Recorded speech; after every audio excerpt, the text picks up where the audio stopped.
Muitas questões são constantemente levantadas quando se recomenda maior liberalidade no uso diário da água. Tenho aqui para vocês as mais frequentes que acredito também serem as suas, e assim poderemos auxiliar nas suas dúvidas. Qual a importância da água na nossa vida? A água é o elemento mais abundante na Terra e também aquele de que o nosso organismo mais necessita.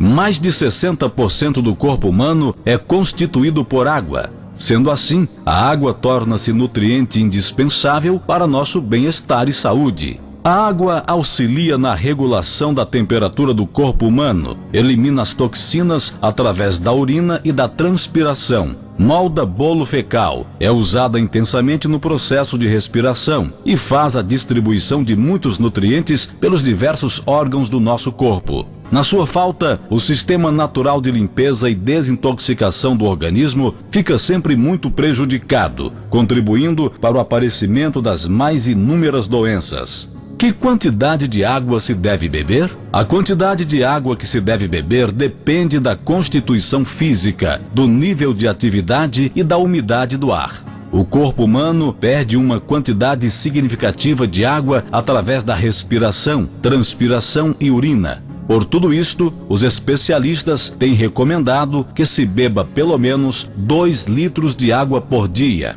Beber bastante água faz com que todo o organismo fique mais equilibrado e resistente. Importante, é necessário ter especial atenção em situações de doença, esforço físico prolongado e outras que possam requerer uma maior ingestão de água. Com que frequência se deve beber água? Se você se considera uma pessoa saudável e não passa por qualquer situação de desidratação, pode usar sua sede como indicação de quando deve beber água. Embora se acredite que quando você está com sede, significa que já está em processo de desidratação. Assim sendo, seja consciente. Durante o dia, faça pequenas pausas para garantir sua ingestão de líquidos. A quantidade de água perdida pelo organismo deve ser reposta gradualmente ao longo do dia. Assim, os 2 litros de água recomendados devem ser ingeridos em porções e intervalos regulares. Geralmente temos recomendado 1 a 2 copos ao levantar-se e o restante distribuídos nos intervalos das refeições, até 30 minutos antes de cada refeição e aproximadamente 2 horas após, para que não haja prejuízo em termos de perdas de nutrientes ou má digestão. Em situações particulares em que haja perdas maiores de água, deve aumentar-se a quantidade de água ingerida. Existe, contudo, uma maneira fácil de reconhecer se a quantidade de água ingerida é suficiente. Quando a urina é eliminada em grandes quantidades e tem uma cor clara, a quantidade de água é suficiente. Se, pelo contrário, a urina é eliminada em pequenas quantidades e tem uma cor escura, é necessário aumentar o consumo de água. Outros líquidos podem ser considerados para que haja boa hidratação? Na realidade, nem todo líquido ingerido durante o dia precisa ser a água. Na verdade, dê preferência aos sucos naturais sem conservantes ou aditivos químicos. Com certeza, você também estará ingerindo água de boa qualidade.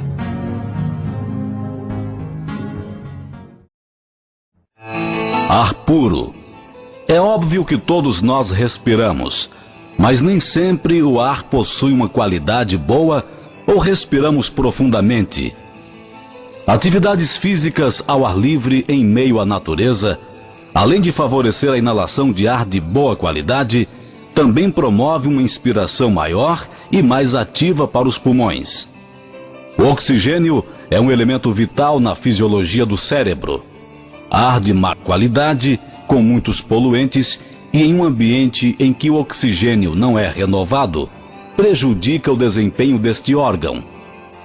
Os locais em que permanecemos muito tempo, trabalho e quarto de dormir, devem ser bem arejados para promover a renovação do oxigênio.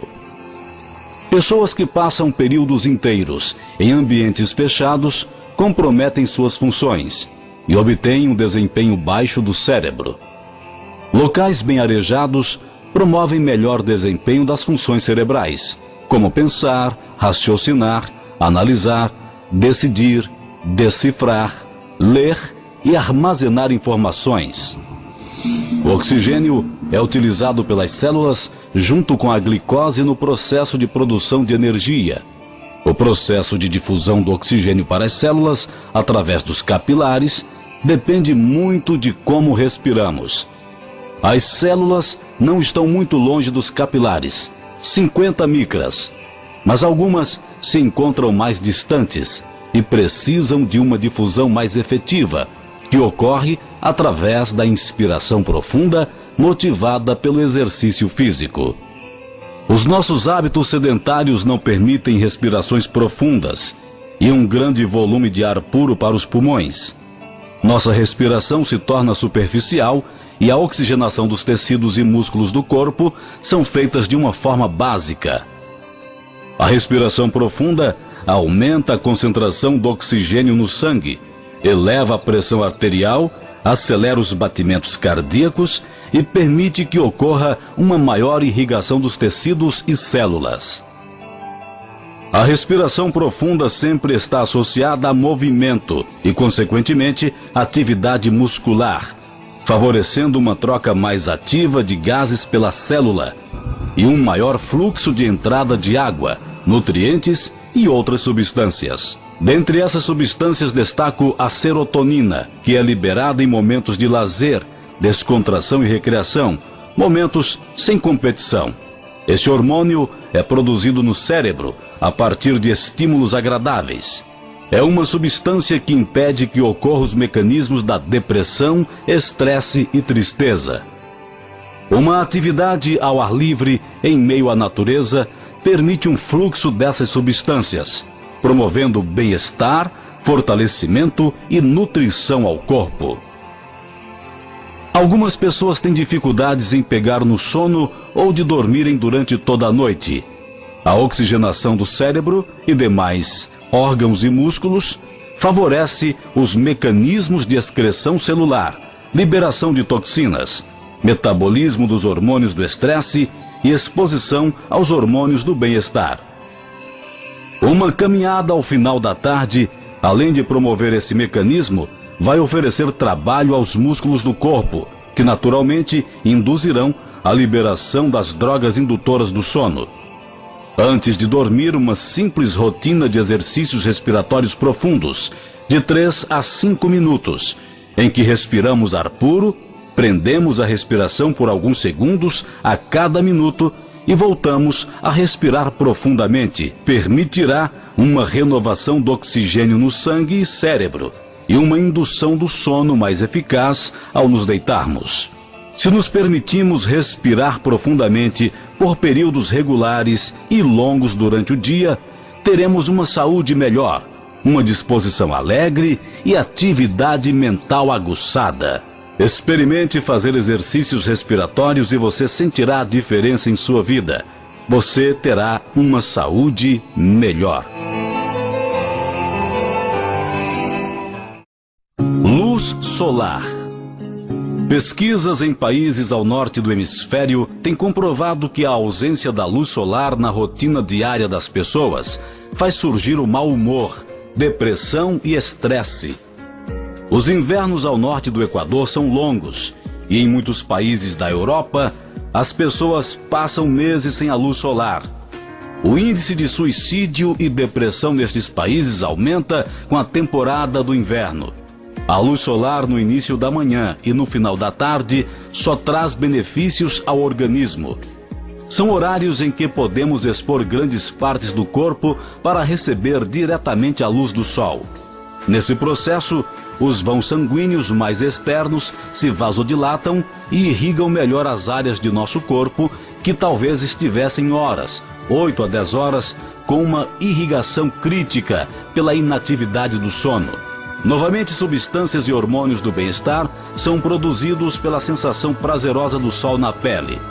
As células da pele recebem os raios solares e iniciam o processo de produção da vitamina D, que somente é sintetizada com a exposição do sol no corpo humano.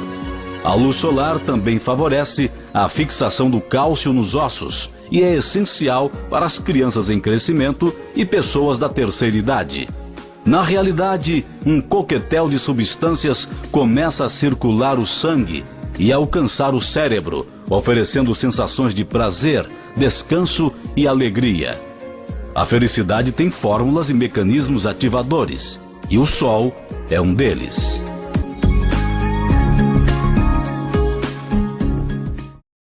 Alimentação saudável. A relação da saúde com aquilo que ingerimos cada vez mais é comprovada pela medicina. Uma alimentação simples e natural favorece o bem-estar geral da pessoa. Nossas dietas modernas são compostas por muitos produtos industrializados, refinados e refeições rápidas. Perdemos muitas vitaminas, fibras, proteínas naturais e coisas como a cor dos alimentos, o aroma e o sabor natural. Essas coisas também têm seu valor dentro da satisfação do apetite e da boa digestão. Os produtos industrializados são acrescidos de muitos aditivos químicos, que são conservantes, estabilizantes, aromatizantes, sequestrantes e várias outras substâncias que são prejudiciais à nossa saúde. Muitas dessas substâncias são aprovadas pelo Ministério da Saúde e é assegurado que não fazem mal, mas a própria função das substâncias indica o seu potencial de malefício. Muitas dessas substâncias estão ali para evitar o crescimento bacteriano e de fungos e funcionam como antibióticos quando entram em contato com a flora bacteriana de nosso intestino. Outras substâncias possuem moléculas de potássio e sódio em sua formulação e podem comprometer a pressão arterial daqueles que são hipertensos. Quando Deus criou os alimentos, Ele não colocou conservantes ou qualquer outro aditivo. Pelo contrário, os alimentos naturais se deterioram com muita facilidade.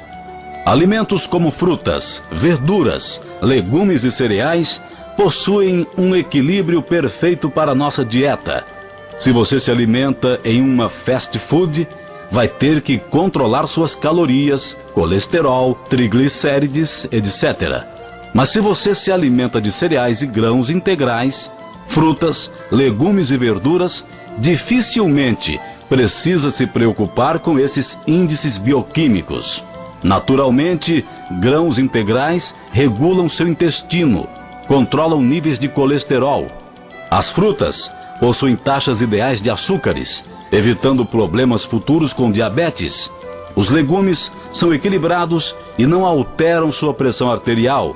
E as verduras vão lhe proporcionar todas as vitaminas necessárias, sem necessidade de usar complementos vitamínicos. A alimentação natural favorece a longevidade e o rejuvenescimento. Dietas ricas em cereais integrais, frutas, verduras e legumes favorecem a saúde do coração e demais órgãos, fígado, rins, intestino, etc. Haverá menos propensão aos males cardíacos e complicações sistêmicas. Os alimentos naturais produzem menos metabólicos tóxicos na digestão e metabolismo final. São menos toxinas, menos radicais livres, um bom funcionamento intestinal e renal, favorecendo o órgão responsável pela boa aparência, nossa pele. A dieta ocidental é muito rica em carboidratos e refinados. Pesquisas indicam que o uso excessivo de massas favorece o aumento de um hormônio, a insulina, responsável pela metabolização da glicose, produto final das massas. A insulina é um dos hormônios do estresse e está associada ao envelhecimento. Na sua próxima refeição, inclua mais vegetais e legumes. Lembre-se, você é aquilo que come. Então, seja natural. Uma caminhada em meio à natureza, usufruindo dos benefícios que Deus deixou para nós, com certeza vai nos fazer muito bem. Caminhar, esta sem dúvida alguma é uma receita muito especial. Você caminhar junto à natureza, respirando o ar fresco e gostoso. Na verdade, nós não precisaríamos ir ao hospital com problemas de saúde se nós fôssemos pessoas mais inteligentes, se usássemos os meios, os recursos naturais, aquilo que Deus criou para que realmente tenhamos uma saúde melhor. Exercício físico. É preciso ter disciplina. A disciplina nesta atividade garante a vitalidade, jovialidade, beleza e bem-estar que poucas pessoas exibem. O exercício físico regular e equilibrado promove a juventude na aparência e a boa disposição. O exercício físico leva a um trabalho cardiorrespiratório que pouco experimentamos em nossas atividades diárias. Mesmo aqueles que trabalham estão sentados ou pouco andam, o que não exige do coração e dos pulmões. É necessário colocarmos esses dois órgãos em movimento acelerado todos os dias. Exercícios físicos diários de 40 a 60 minutos fortalecem o coração e ativam os pulmões e revitalizam todos os sistemas e órgãos e tecidos do organismo humano. Podemos ter uma dieta até saudável para o coração, mas se não fizermos exercícios físicos, a gordura da dieta ou da biotransformação dos alimentos irá se depositar da mesma forma em nossas artérias e entupir nossas coronárias, veias que irrigam o coração. O produto final de todo alimento que não é metabolizado em energia será a biotransformação de gorduras e acúmulo destas não só em veias e artérias, mas na cintura, braços e abdômen. Precisamos aprender a ser disciplinados e persistir em fazer atividades físicas. Mas sempre que falamos isso, as pessoas não se imaginam em academias ou nos aparelhos de ginástica. Calma, tenho boas notícias para você. Faça caminhadas e você estará fazendo o essencial. Claro, não terá músculos definidos, mas estará garantindo a saúde e jovialidade que tanto almejamos. Se você quiser reduzir seu peso, faça essas caminhadas 2 vezes ao dia e associe uma dieta, outros exercícios localizados para abdômen, braços e costas e exames hormonais. Muitas pessoas não emagrecem por optar só pela dieta ou só pelo exercício. Há pessoas que precisam de tratamento hormonal e de todas as outras coisas associadas. Movimento é vida e beleza.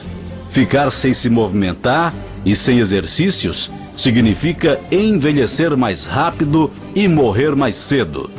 Isto porque o exercício físico promove a ativação da circulação sanguínea, irrigando melhor os órgãos e tecidos do corpo, trazendo os nutrientes e retirando as toxinas do corpo. Mais oxigênio alcança os tecidos e órgãos. Substâncias revitalizantes são produzidas e o bem-estar é estabelecido. Portanto, comece hoje mesmo uma nova forma de vida, praticando exercício.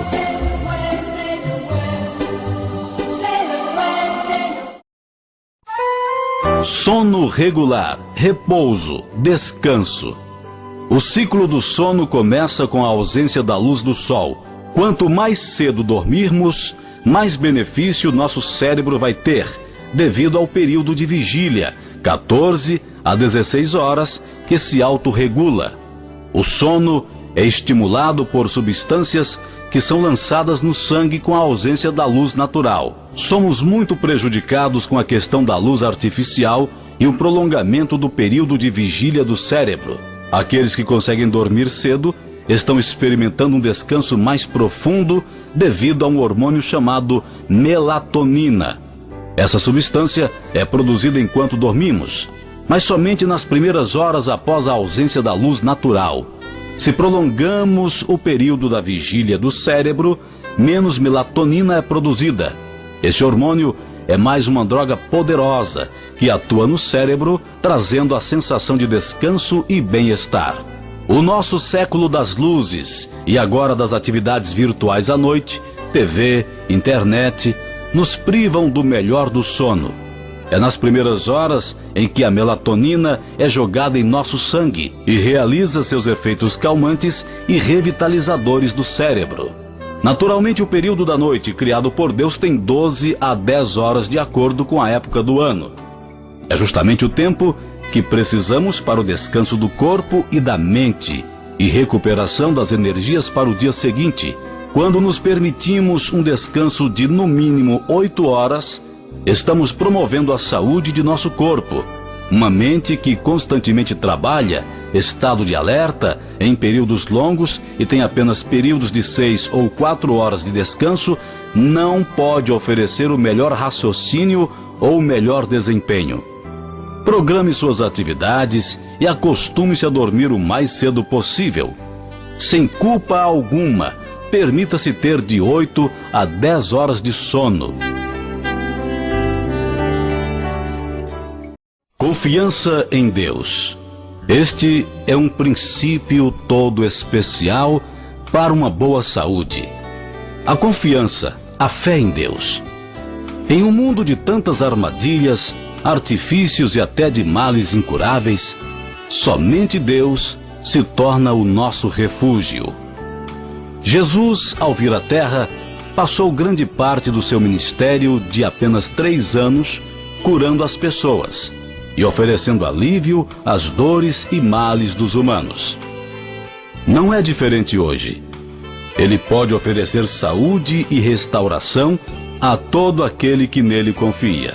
A oração e a orientação espiritual já são consideradas em alguns hospitais como alternativas terapêuticas para as doenças.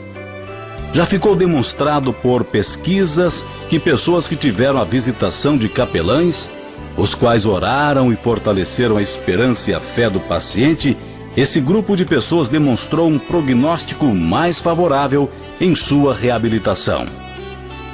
Provai e vede que o Senhor é bom. Bem-aventurado, feliz, o homem que nele confia. Salmos 34, versículo 8. Sim, o resultado de confiar em Deus é a felicidade. E vejam comigo o verso número 5. Acrescentai à vossa fé virtude, e à virtude a ciência, e à ciência o quê? Temperança. Eu disse, Senhor, o que é que a temperança significa? Quem é que sabe o que é que a temperança significa? Temperança significa autocontrole. E mesmo eu sabendo disto, eu voltei atrás e pesquisei a palavra original de onde foi traduzida a temperança.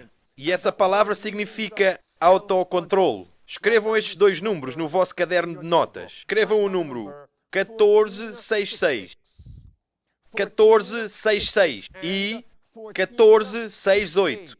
Estes 2 números, vaiam e observem-os na vossa concordância exaustiva da Bíblia Strongs. Esta palavra temperança significa autocontrole. Mas enquanto você olha nestas palavras, esta palavra temperança significa autocontrole num contexto de apetite. No quê, amigos? No contexto do apetite. Então Cristo está a dizer-me, se eu quiser andar e continuar no escadote da salvação, Ele diz que o 4º degrau neste escadote da salvação é a temperança. É autocontrole no contexto do apetite. E amigos, eu sou intemperante. Por natureza. E todos nós. Porque nós pecamos. Todos pecaram. Somos todos intemperantes por natureza. Eu não tenho autocontrole por natureza.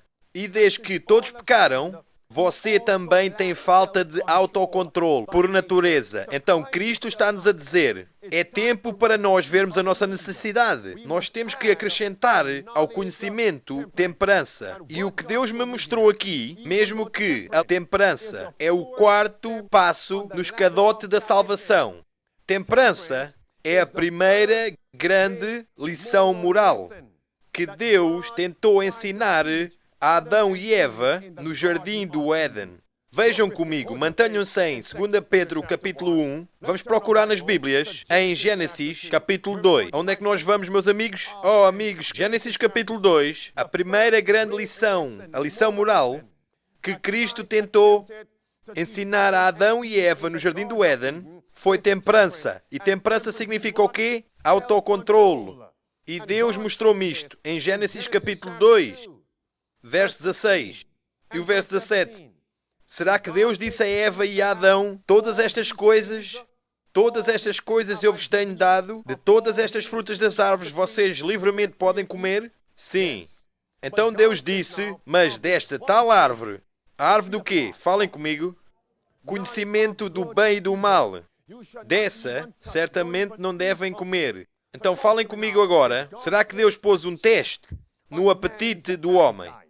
Será que Deus pôs uma restrição aos desejos do homem? Sim, a primeira grande lição moral que Deus tentou ensinar a Adão e a Eva era para terem autocontrole.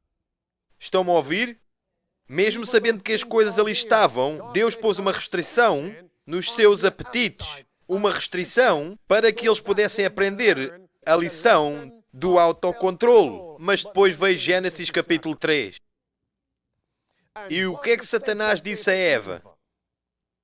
Por outras palavras, você pode desobedecer a Deus. Você pode se apoderar daquilo que Deus disse para não se apoderar. E você certamente não morrerá.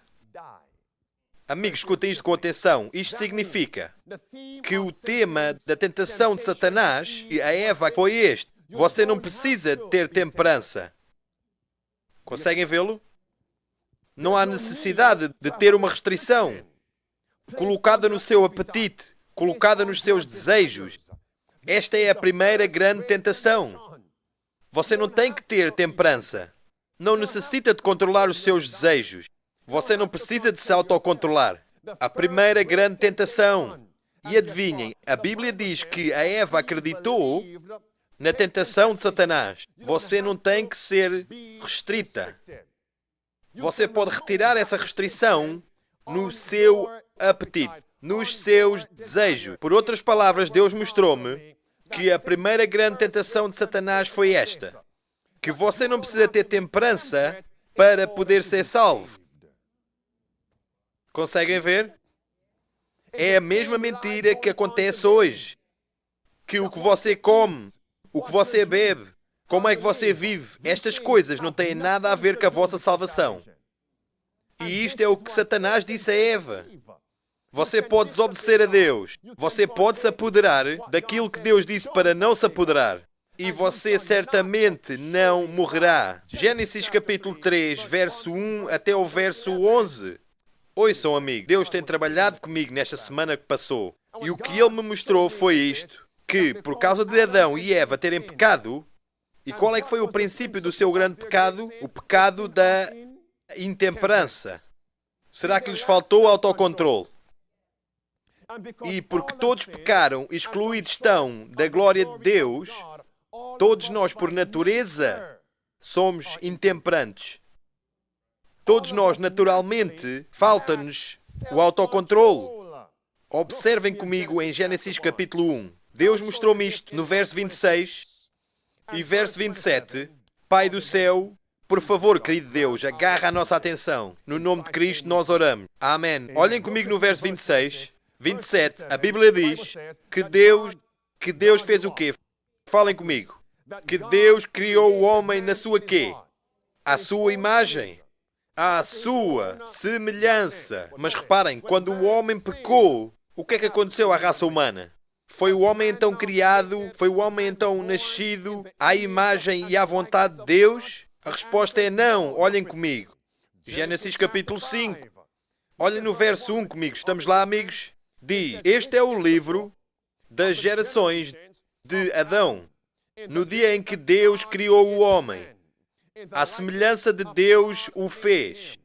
Macho e fêmea os criou e os abençoou. E chamou o seu nome Adão, no dia em que foram criados. Vamos ler o verso 3 agora. O que é que diz? E Adão viveu 130 anos e gerou um filho como? À sua semelhança, conforme a sua imagem, e chamou o seu nome de Sete. Então, por natureza, Deus estava a mostrar-me que eu tenho falta de autocontrole. Por natureza, eu sou intemperante. E todos nós nascemos no pecado e formados na iniquidade. Então, naturalmente, falta-nos o autocontrole. Naturalmente, nós somos intemperantes. Isso significa que, naturalmente, nós não estamos no quarto degrau do escadote da salvação. Se isso é claro, amigos, digam amém. Eu vejo a minha necessidade, você vê a sua. Para que nós possamos ser salvos, nós temos que ser temperantes. E Deus mostrou-me o quanto perigoso ser intemperante é. Amigos, vocês apercebem-se que a Bíblia nos ensina um mundo inteiro cheio de indivíduos foi destruído por um dilúvio porque os homens eram intemperantes. Venham comigo até Lucas capítulo 17. Onde é que nós vamos, amigos? Lucas capítulo 17. Como é que a Bíblia diz que era nos dias de Noé? Diz, como era nos dias de Noé, assim também será nos últimos dias. O que é que eles estavam a fazer nos dias de Noé? A Bíblia diz que eles estavam o quê? Estavam a comer e a beber, casando-se e dando-se em casamento. Pergunta, há uma coisa errada com o comer e com o beber?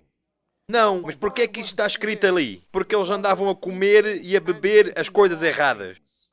Eles comiam demais, bebiam demais, eles não tinham autocontrole, eles eram intemperantes. E a intemperança no apetite e na dieta levou-os a cometer fornicação e adultério. Eles estavam a comer e a beber, casando-se e dando-se em casamento. O perigo da intemperança. O mundo inteiro foi mandado abaixo, meus amigos. Lucas capítulo 17. Estamos lá. Marquem estes versos. E eu espero que a Safe to Serve Internacional estejam a escrever estes versos nos vossos cadernos e seguindo os versos nas vossas Bíblias. Verso 26, marquem estes versos. Verso 26, estamos lá.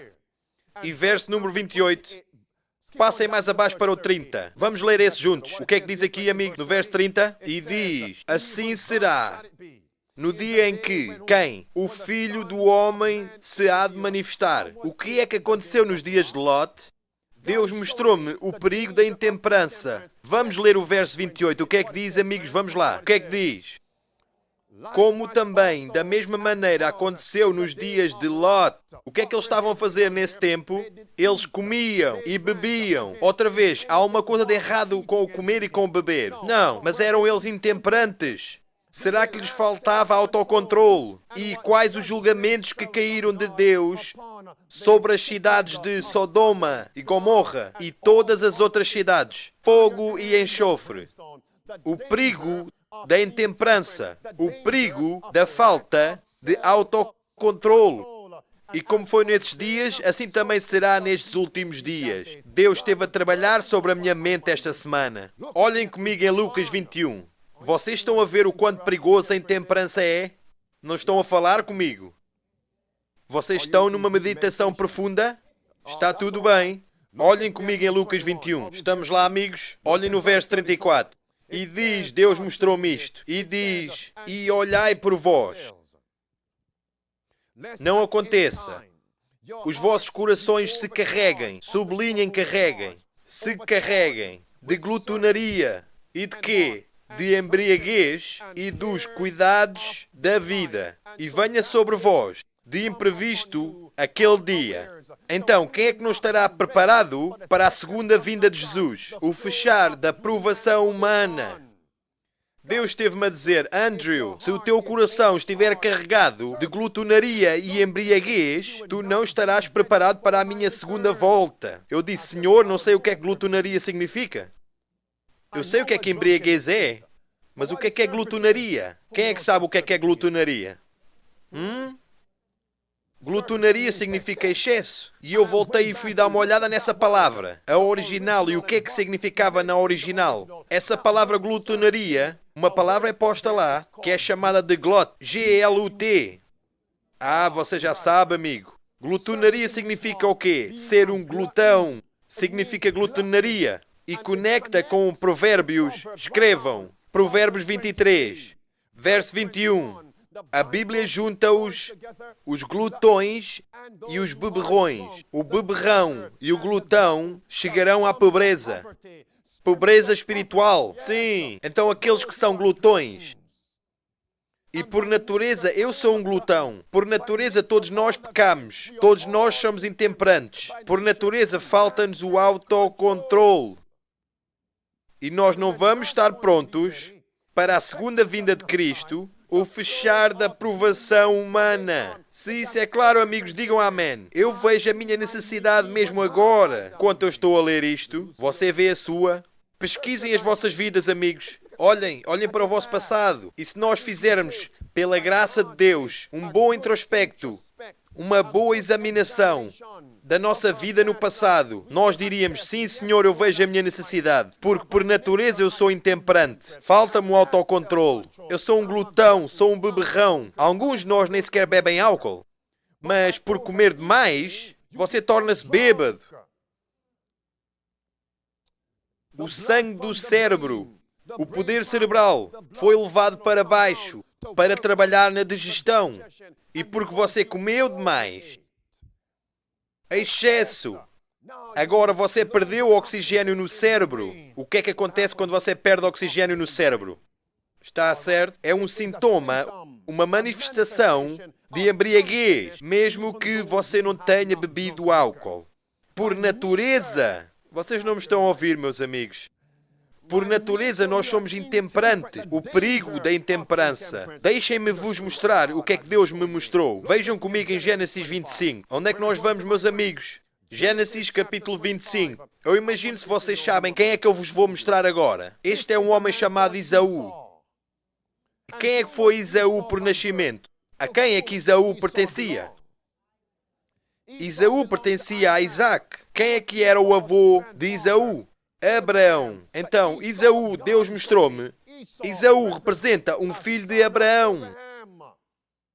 Um filho de Deus. No entanto, Esaú era intemperante. Faltava a Esaú autocontrole. E o que é que aconteceu a Esaú? Esaú, oh amigos, o que é que aconteceu a Esaú? O homem vendeu o seu direito de nascimento por comida. Olhem comigo em Gênesis 25. Escutem, Esaú nasceu no pecado, formado na iniquidade. Eu nasci no pecado, formado na iniquidade. Todos nós nascemos no pecado, formados na iniquidade. Então, por natureza, somos todos como Esaú. Então, quando eu leio este acontecimento, não devo só ver, oh, esse era o Esaú. Não, eu devo dizer, ali está o Vítor Azevedo. Quando você lê este acontecimento, vocês devem se ver a vocês neste acontecimento. Ele vendeu o direito de nascimento por comida. O que é o direito de nascimento, já agora? O direito de nascimento era uma bênção especial, que através de ti o Messias havia de vir. Vejam comigo. E ele deu isso por comida. Gênesis 25, estamos lá, amigos. Vejam comigo no verso número 31. No verso 30. Esaú disse a Jacó, alimenta-me com um bocado desse guisado vermelho. Eram lentilhas vermelhas, devia ser delicioso, porque eu estou cansado. Verso 31. Então disse Jacó, vende-me hoje a tua primogenitura. Verso 32. Esaú disse, eis que estou a ponto de morrer, e para que me servirá logo a primogenitura. Então disse Jacó, jura-me hoje. E jurou-lhe.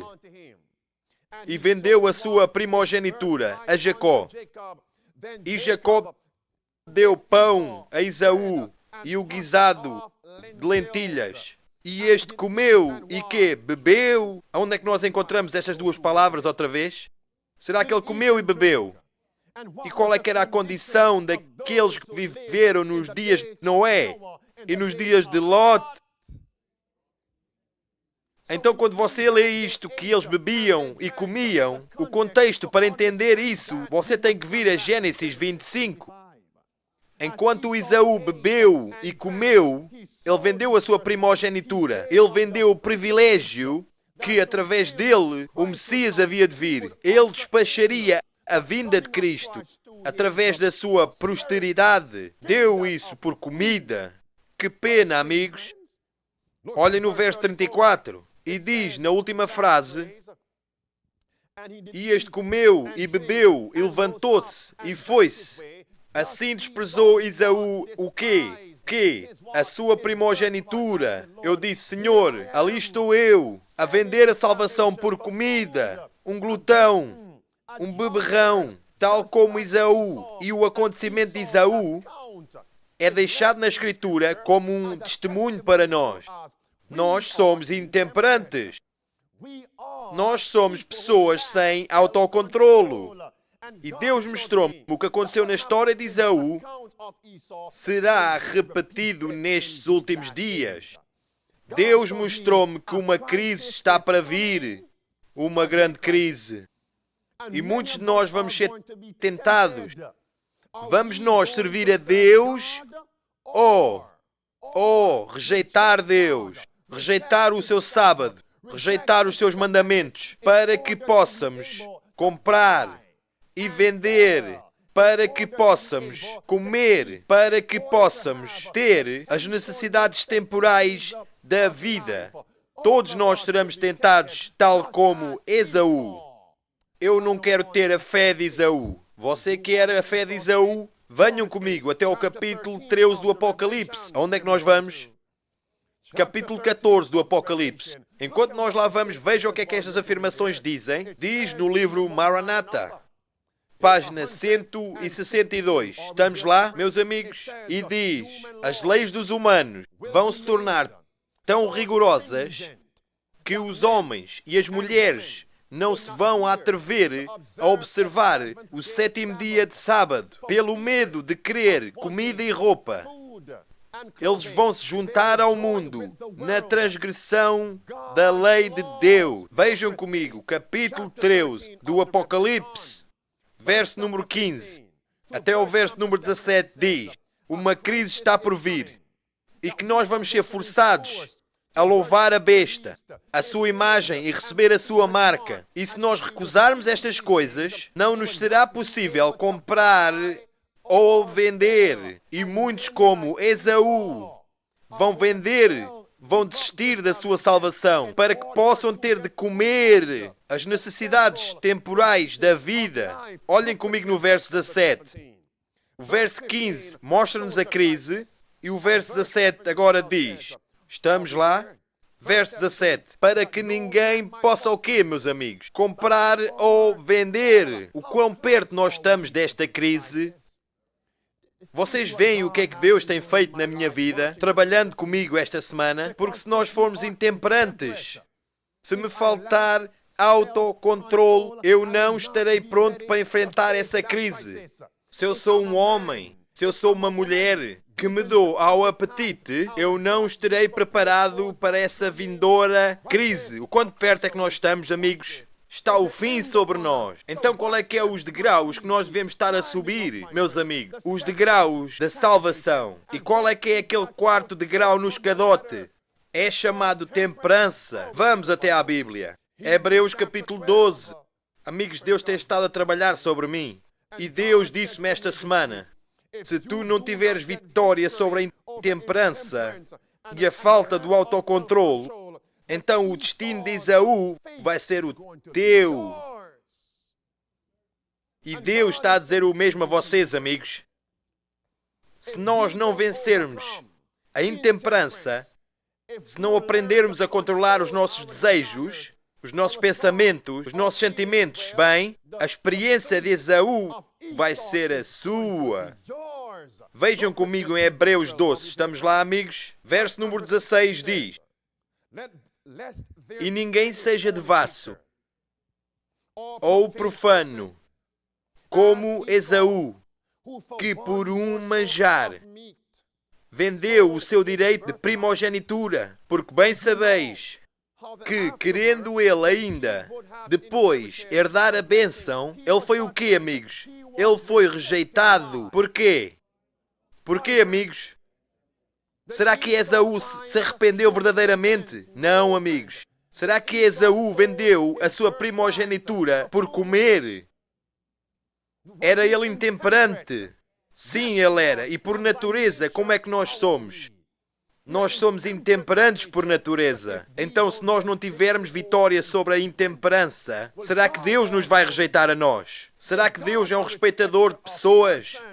Não, Ele não é. E eu implorei a Deus: querido Deus, mostra-me como é que eu então me posso tornar temperante. Como é que eu então posso receber o poder para ter autocontrole, Porque por nascimento eu sou intemperante. Por nascimento, todos vós têm falta de autocontrolo. E Deus mostrou-me, a temperança é um presente do Santo Espírito. Não me estão a ouvir? Eu fiquei a pular de alegria. Então, se a temperança é um presente do Santo Espírito, tudo o que eu tenho que fazer é só pedir por ela. É isso mesmo, meus amigos. É isso muito simples para vocês. É muito simples para vocês, amigos. Tudo o que temos que fazer é pedir. E que escritura é que diz que a temperança é um presente do Santo Espírito? Qual é a escritura que diz isto? Vamos até lá. Gálatas, capítulo 5. Aonde é que nós vamos, meus amigos? Gálatas, capítulo 5. Anotem estes versos, verso 22. Mas o fruto do Espírito é amor, gozo, paz, longanimidade, benignidade, bondade, fé, mansidão. E qual é que é a última? E qual é que é a fundação? É a temperança. É um presente do Santo Espírito. Eu vejo esperança nisto, meus amigos.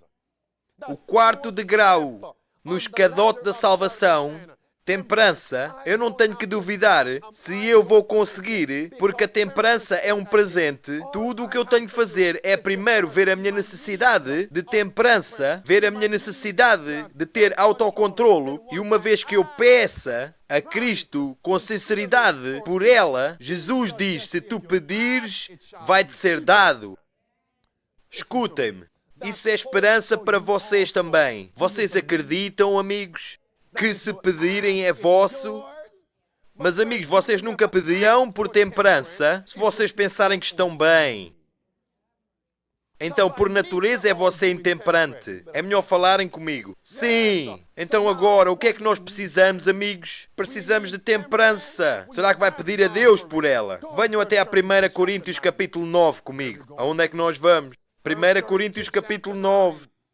Este é um encorajamento que Cristo me deu esta semana. Por acaso foi esta manhã? Amém. Amém. Veja no verso 25. Estamos lá, meus amigos. Cristo, amigos, eu às vezes só me sento calmamente e só aprecio Jesus. É o plano de Satanás fazer-nos pensar que o meu Salvador, o meu Jesus, é só um rígido juiz. Amigos, Cristo tem um senso de humor. Acreditem. Acreditem. Os bebés não andariam à volta de alguém que parecesse irado a toda a hora. Não, amigos. Não, amigos. Quando Cristo alguma vez mostrou rigidez, foi uma indignação justa. Sim. Mas o meu Salvador dá-me paz todo o caminho. Por todo o caminho. E Cristo encorajou-me esta manhã, e eu quero encorajar você. Quem é que quer encorajamento? Quem é que o quer, amigos? Vejam o verso 25. E diz, e todo aquele que luta pelo domínio é o quê? É temperante em todas as coisas. Em quantas coisas? Então só no comer? Quantas coisas? Em todas as coisas. Sublinhe a palavra todas. Em todas as coisas. Vamos ler. Agora eles, o mundo faz-o para obter que tipo de coroa? Uma coroa corruptível. Mas nós temos que ser temperantes para podermos obter o quê?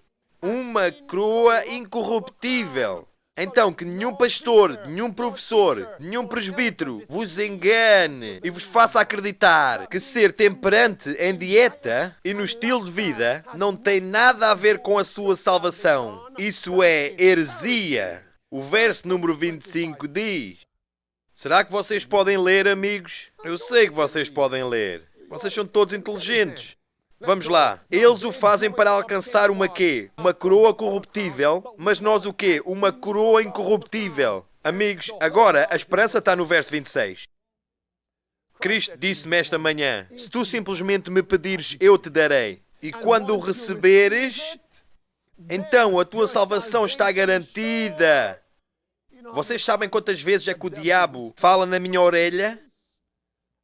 E eu ainda penso em conceder, perguntando, Senhor, eu vou ser salvo?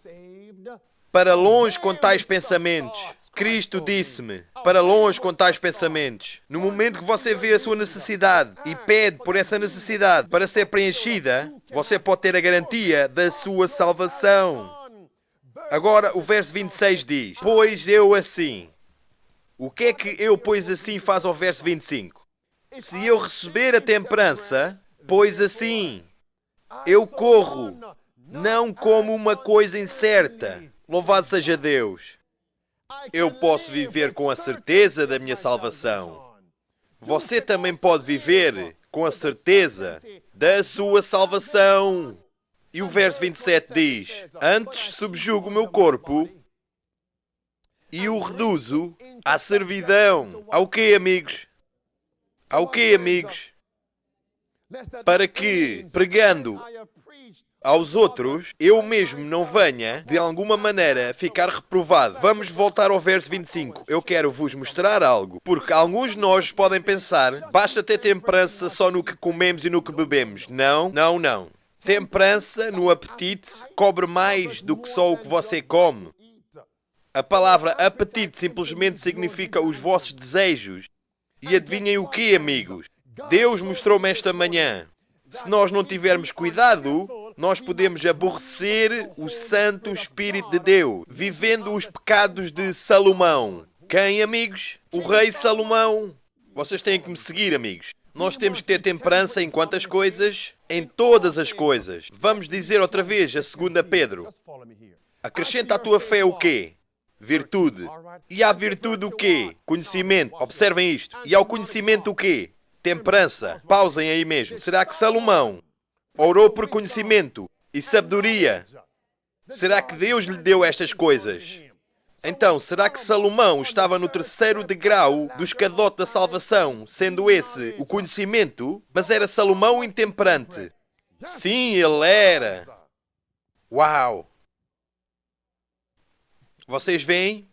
Tão intemperante o Salomão que quase aborreceu o Santo Espírito de Deus. Então temos que continuar a andar. Salomão disse, tudo o que os meus olhos desejaram, eu dei-lhes. Salomão disse, tudo o que eu quis, simplesmente eu tive. Então, quando estava tudo acabado, Salomão disse, olhando para trás, tudo é o quê? Vaidade. Vaidade e o envergonhamento do espírito. Salomão disse, quem é que virá atrás de mim vivendo como eu? Eles vão se perder. Escrevam, Eclesiastes, capítulo 2, verso 8. Tudo por aí abaixo. Salomão acrescentou à virtude o conhecimento, mas Salomão atrasou-se a acrescentar a temperança. A quase aborreceu o Espírito de Deus. Oh, sim. Alguns de nós é só comprar e vender. Você é intemperante. Você já ouviu alguns pais dizer, eu vou dar aos meus filhos tudo. E tudo aquilo que eu não tive. E nós treinamos os nossos filhos a tornarem-se intemperantes. Sim, sim, sim. E agora os pais começam a viver as vidas não vividas através dos seus filhos. Mas da maneira errada, e nós treinamos os nossos filhos para que lhes falte o autocontrole. E depois nós perguntamos porque é que eles estão tão fora do controle. Então, quando nós acrescentamos o conhecimento à virtude, não parem aí. Acrescentem ao conhecimento temperança. Nós temos que ser temperantes em quantas coisas? Em todas as coisas. Observem como Deus é bom para nós, amigos. Será que Deus nos deu um livro chamado Temperança? Venham comigo a Eclesiastes. Aonde é que nós vamos, amigos? Quantos de vós é que conhecem o livro Eclesiastes? Desculpa, conhecem o livro chamado Temperança? Save to Serve Internacional. Se vocês têm visitantes ao vosso redor que não conhecem esse livro Temperança, eu vou-vos perguntar. Eu aconselho-vos então, pela misericórdia de Deus, que introduzam ao vosso grupo do estudo da Bíblia, aos vossos visitantes, a esse livro chamado Temperança. Sabem porquê? A Bíblia diz, acrescentem ao conhecimento temperança. Porque você tem que saber mais acerca de tomar conta do seu corpo. Esse é o aspecto do conhecimento. E quanto mais você sabe, então você pode se tornar Temperante. Você tem que ser temperante em todas as coisas. Olhem comigo, Eclesiastes. Aonde é que nós vamos, meus amigos? Olhem comigo no capítulo 10. Meus amigos, Deus está a fazer algo por nós. Não é somente o que nós não devíamos comer e o que nós não devíamos beber, mas a Bíblia diz-nos, nós temos que ser temperantes na quantidade que comemos, o tamanho das porções. E alguns de nós somos glutões. Será que eu vos devo lembrar o quanto é que vocês comeram na vossa passagem de ano? Alguns de vós estão-se a rir por dentro, porque vocês sabem que é verdade. Oh tia, você trouxe isto? Deixe-me provar isso. E um bocadinho disto também. E por que não aquilo? E quando nós acabamos de comer, deixem-me só sentar. E você sabe quando a barriga está cheia, você abre só os braços, bem aberto, para fazer mais espaço para a digestão. Intemperança, meus amigos. Intemperança. Ouçam. E não é só isso, mas quantos de nós é que comemos entre as refeições? Epá. Quantas refeições é que devemos ter a cada dia? Não mais de 3, e 2 é o melhor. É o recomendado. 2 refeições por dia. Sim, podíamos falar mais sobre isso. Nunca mais que 3. E nem sequer uma noz entre essas 2 refeições. Depois podemos falar sobre isso. Observem aqui o verso 17. E diz, bem-aventurada tu, ó terra, cujo rei é o filho dos nobres e cujos príncipes, o quê? Comem a tempo para refazerem as forças. E não para quê? Bebedice. Temperança, meus amigos. Em todas as coisas temos que ser temperantes. Venham comigo a Mateus capítulo 4. Aonde é que nós vamos, meus amigos? Mateus capítulo 4. Nós temos que vencer o apetite. O que nós comemos. E, amigos, nós temos que ter vitória sobre as comidas de carne. É tempo, meus amigos. Vocês ouviram? Ouçam o que esta afirmação diz. Maranata, página 102 diz, maiores reformas, vamos ler, maiores reformas deviam ser vistas entre as pessoas que clamam estar à procura do quê, amigos? O breve aparecer de Cristo. A reforma na saúde é para ser feita dentro do nosso povo um trabalho que ainda não foi feito. Existem aqueles que têm que acordar por causa do quê? Por causa do perigo de comer carne, que ainda continuam a comer a carne dos animais, assim pondo em perigo a saúde física, mental e espiritual.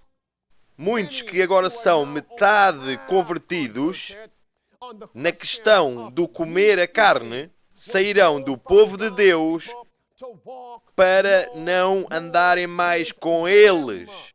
Então, quando os pastores dizem que a reforma na saúde não é importante, esses membros e pupilos, os estudantes, que aceitam essa falsa doutrina, nunca porão os seus pés no 4º degrau do escadote da salvação. Eles estão a roubar-vos da vossa salvação. Ouçam aqui, e diz, o poder no controle do apetite.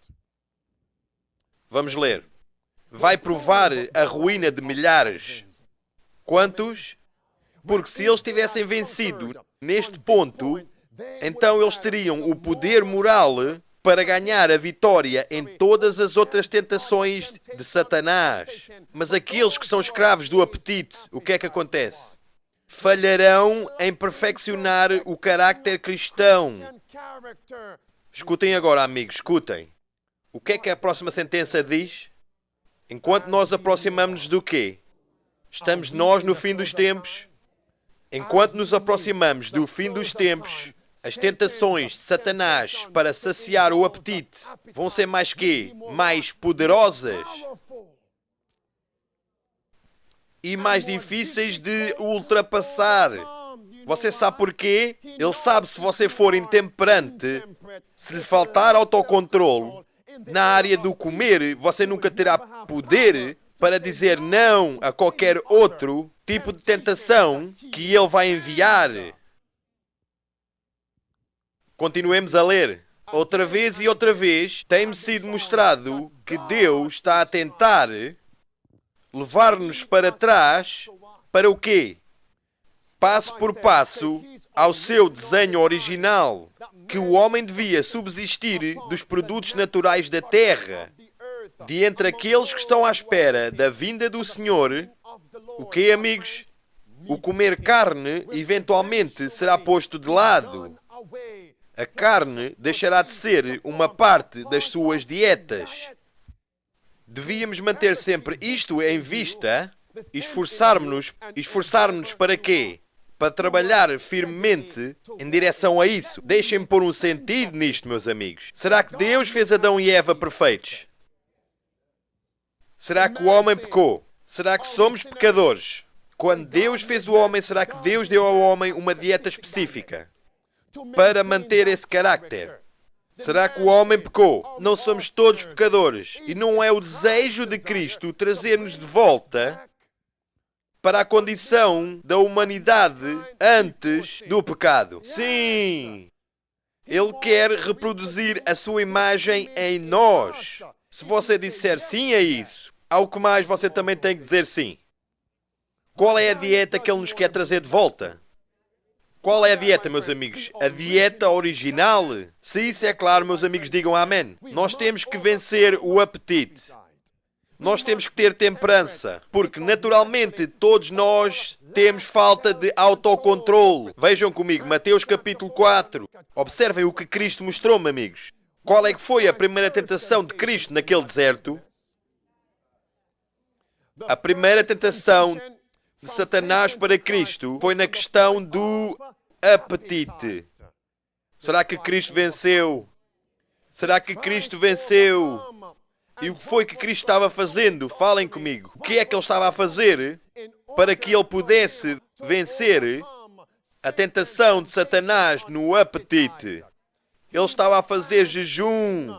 Ele estava a orar durante 40 dias e 40 noites. Escutem a experiência, amigos. Esta mensagem é pessoal para mim. Mas escutem-me, amigos. Há uma linha muito fina aqui. Porque o que eu encontrei foi isto.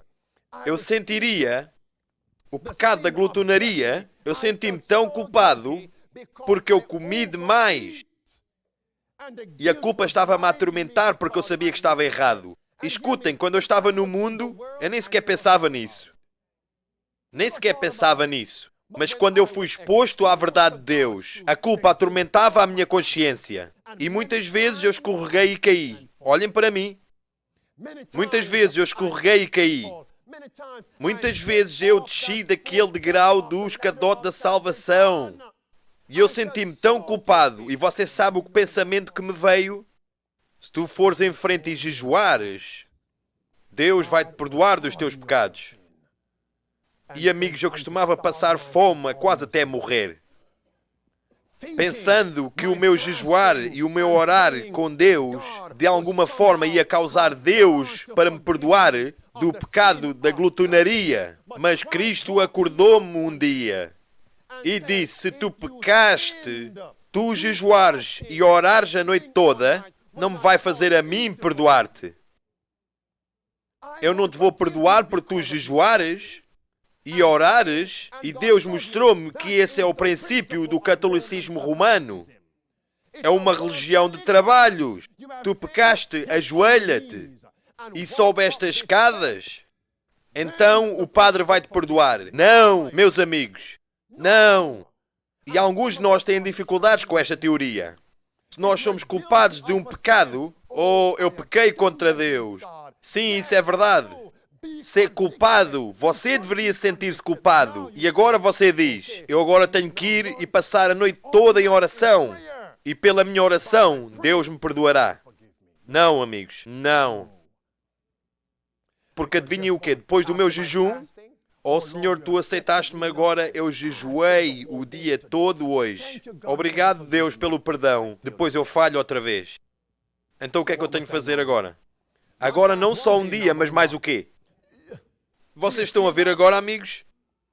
E torna-se a mesma doutrina do catolicismo romano. Quando eu professo estar fora da Babilónia, no adventismo do sétimo dia, o cristianismo da Bíblia. Não! Cristo então disse-me: Tudo o que tens de fazer, Andrew, é só confessares verdadeiramente e estar verdadeiramente arrependido do pecado e dizer, querido Deus, eu hoje escolho pela tua graça não comer tanto outra vez. É só isso. Ele aceita-me ali mesmo.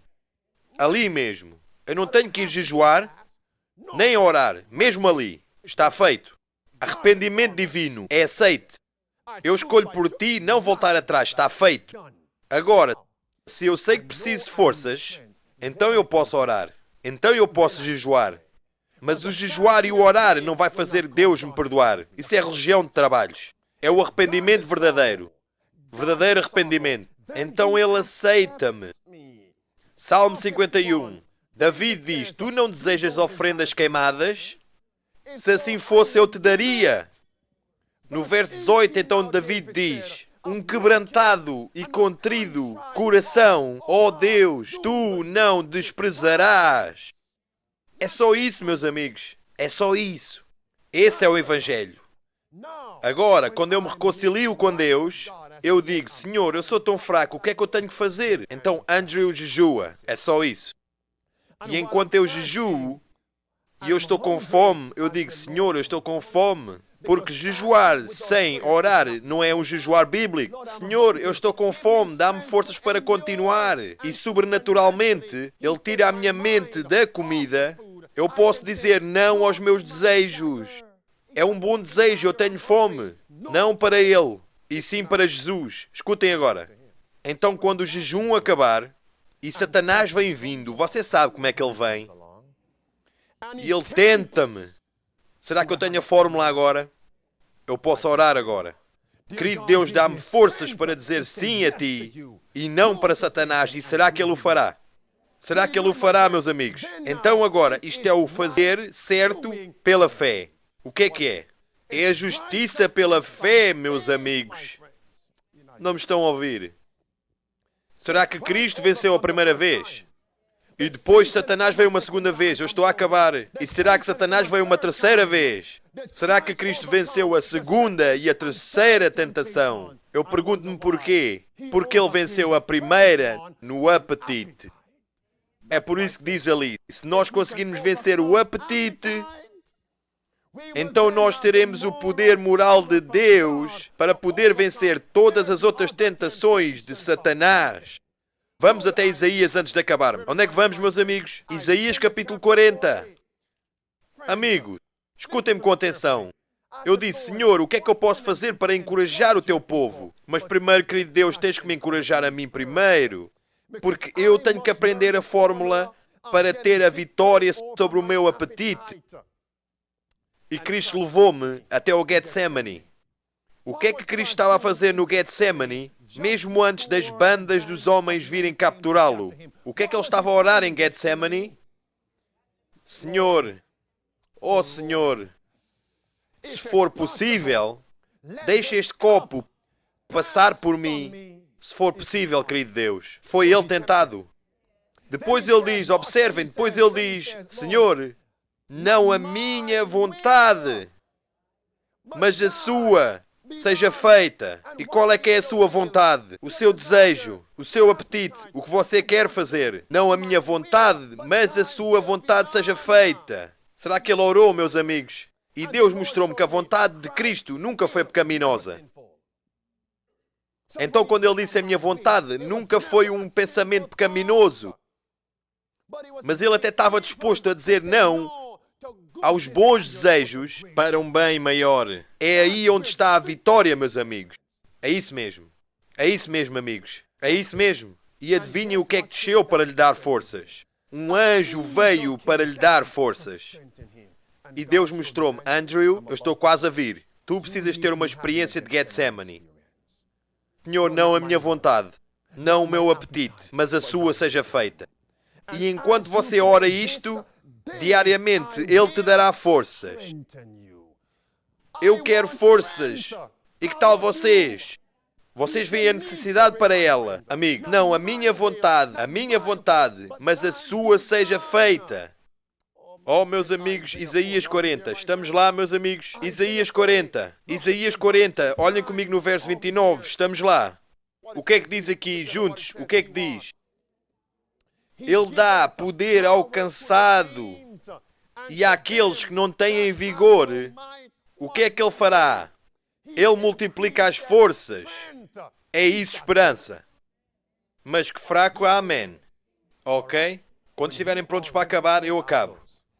É isso, esperança, meus amigos. Vocês sabem quantas vezes é que eu me senti cansado e fraco, mas aqui está uma promessa que eu pessoalmente clamei. E Cristo deu-me a mim força. Será que você acredita? Vamos até Isaías 41. Vejam o verso número 10. O que é que diz? Não temeis. Vamos lá. Porque eu sou contigo. Não te assombres, porque eu sou o teu Deus. O que é que Deus diz agora? Eu te darei forças. E eu te ajudarei. E eu te sustento com a mão da minha justiça. Eu dar-te-ei força para fazeres o que é certo, mas você tem que ver a sua necessidade para isso. Vocês veem, meus amigos. Notem agora Isaías capítulo 44, Isaías 45, Isaías 45. Olhem no verso 24 comigo. Isaías capítulo 45. Estamos lá? Estamos lá, amigos? Olhem no verso 24. O que é que diz? De veras alguém dirá. De veras alguém dirá. No Senhor eu tenho justiça. No Senhor eu tenho força. Quem é que deve dizer isto, meus amigos? Quem é que deve dizer isto? Então, se nós devemos dizê-lo, vamos dizê-lo então. No Senhor, vamos lá, amigos.